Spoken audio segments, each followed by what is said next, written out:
that we know that we can calculate in Excel, and we realize that we can do multiple calculations. For example, I want to know the total number of followers of all our artists. So I will utilize the addition function like this, right? Can do this and then add everything up. Okay. But this is a long list. So we don't want to do it across all our data, right? That's the reason why we also use some built-in functions in Excel. Okay, so here there is a tab where we can refer to our formulas. So these are some of them. So some of the most commonly used functions in Excel are your statistical functions where you can get the sum, the average, you can count, you can get the maximum and the minimum. There are also some financial functions here. There are some logical functions as well. So you can do this to put conditions in your file. Also, you can use the text function to clean your data, some date and time functions, and some lookup functions as well. So for this lesson, we will try to explore some commonly used statistical functions. Let's try with sum first. So again, in our example earlier, what if I want to know the total number of followers of all our artists, right? So I want to know how many followers are there. So what we can do is instead of adding them up individually, we can use the sum function. So again, we will start with an equal sign. And then the way we write functions in Excel is we use the actual function. So here you can see, if you see something like this, it means it's a built-in function. If you see a symbol of fx in Excel, that means there is a function that is named like this. So some if, some ifs. So for this one, we will use sum.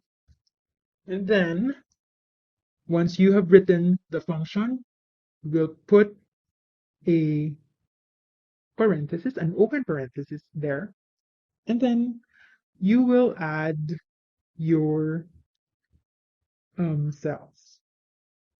So you can do this, then this. It's like we are saying that, hey, Excel, add all of these cells. Okay. But this way, we are also selecting individually. We have just eliminated the addition symbol, but still we are um, uh, including everything, right? So you can do that. Or you can actually just select the entire column by using this convention. So that means,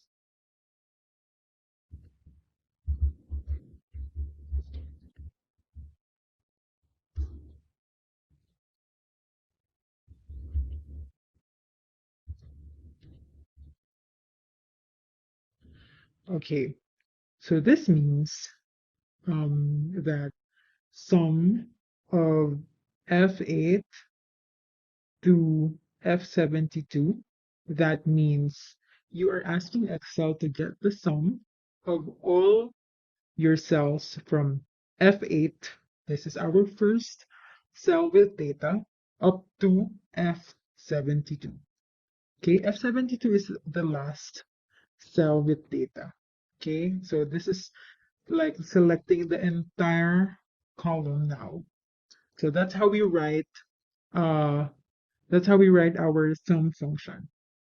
That's we use colon to indicate that this is from here to here. Okay. All right. So I'll just delete this and then just use this.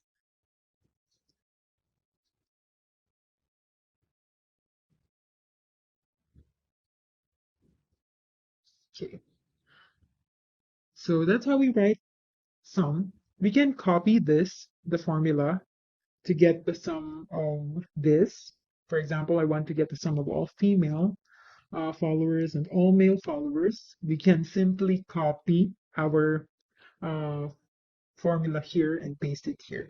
To copy your function and formula, you can just control C, just press control C, and then go to the next cell, and then control V. So that's copying the formula. Then do it again, control C, and then control V here. Okay, that's how we write some function. We can proceed with another most commonly used function, which is the average. So this is getting the average of your data. For example, we want to get the total number of, the average number of male followers across all artists.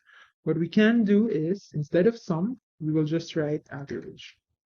And then the open parenthesis, and then select everything, B8 to B72, right? So that's our average. Again, we can copy this and paste here, copy and paste. Okay, so that's how we use the average function. Next, we also have count function. So this is like counting the all the cells with data. That's how we use the count function. Okay, so that's count, and then select everything. The way we select our cells using shortcut keys would be control shift, pressing the control and shift button all together, and then pressing the down arrow. So again, that's control shift, and then selecting this, and then press down. Okay. So this means we have 65 rows or 65 data points here. Okay, we can copy this and paste it here. Copy and paste.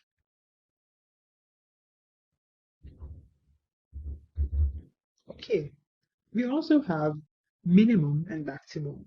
That means we are computing for the smallest. For minimum, that's the smallest value in your selection, in your selected column. And then the maximum is the largest value. Okay, so let's say I want to get the minimum. What is the minimum amount? That's min, and then selecting everything again. So that means this is 1,880,929. This is the lowest value in our data set. Okay, we can copy this, then copy. You can see it's 0. That means we have data here with 0 value. You can verify this if this is something that you think is not real. For example, you can double check by filtering your data, okay, or probably sorting from lowest to highest. Okay, now we have maximum. It's just the same. So now you're getting the highest value. So this is the highest value in our cell. As we know, this is just sorted according to the total number of followers from largest to lowest. So we are expecting that this is the largest value, which holds true here, right? So this is useful if in case your data is not sorted and you wanted to see the largest value.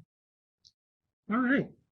So these are some of the most commonly used statistical functions in Excel.